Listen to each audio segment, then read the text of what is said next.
Hey guys, in today's video we're going to be updating your iPhone, iPad, iPod Touch to the latest iOS. So let's get started. Go right into your settings. In your settings you're going to see your first option where it's going to say your name or your device's name.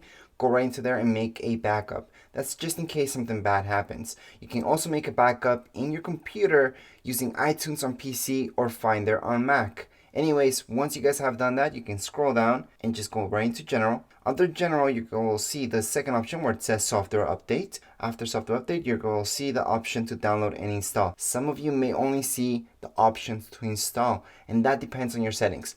Maybe you have your settings on your iPhone, iPad, or Touch to download the update but not install it. So that's why you might only see the option to install and not download. Now this is a fairly small update. It's only 203 megabytes. Well, almost 204 megabytes. So it's gonna run pretty fast even if you guys have slow internet speed. Just make sure you guys have at least 50% of your battery. And right now, let's go on and tap on download and install. If you have a passcode, it will ask you for one. After you put that in, it's just gonna start the downloading progress. After that, it's gonna start installing. It's very important that your iPad, iPhone, iPod Touch does not turn off while it's installing the update. When it's downloading it, it's not a big deal. However, if you guys run into an error, just use your computer and use iTunes in order to restore your iPhone, iPad, or Touch. Even if you're having problems not getting the update, for example, just hook it up to your computer and that way you guys can make that backup plus make any updates necessary. Again, you guys can use iTunes on PC or Finder on Mac in order to do this. Right now, this update will run really fast,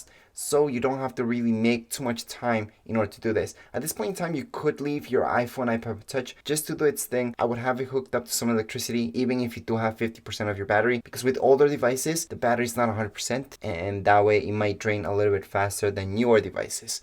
So that's why I always suggest having hooked up to some electricity, although you might be, let's say, at 90% of your battery. I would still hook it up and just leave it charging and let it do its update. Now, if you have an older iDevice and you don't see even iOS 14, you're not there just yet, maybe you're stuck in iOS 9 or something like that with an iPad 2, for example, that's stuck in iOS 9, well, there's really no way to update it to iOS 14. And that's because your iPad would run way too slow if it actually made it up to there. So that's why all iPads, all iPhones do have a cutoff date for iOS updates. And that's only after a few years of use. So they might be very, very old by now. And that's why you cannot install the latest iOS. You might notice that they run even slower at the moment as well. However, if you're watching this video because you're trying to install some apps that are not compatible with your older iOS, I do have a video that shows you how to get around that problem. So make sure to check that out in my channel. Alright, after just maybe 2 or 4 minutes, you should have been done the